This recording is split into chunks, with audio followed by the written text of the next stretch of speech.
Patay ang dalawa kabilang po suspect habang dalawa sugatan sa Pomarel sa campaign rally ni Republican candidate at dating US President Donald Trump sa Pennsylvania kahapon.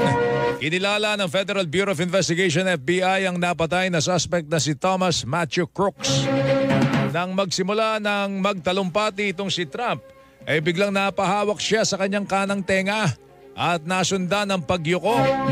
Donald Duck! Donald! Kasunod po nito, pinrotektahan siya ng Secret Service agents at kalaunan po'y dinala sa sasakyan. Ayon kay Trump, nabaril siya sa itaas na bahagi ng kanyang kanang tenga.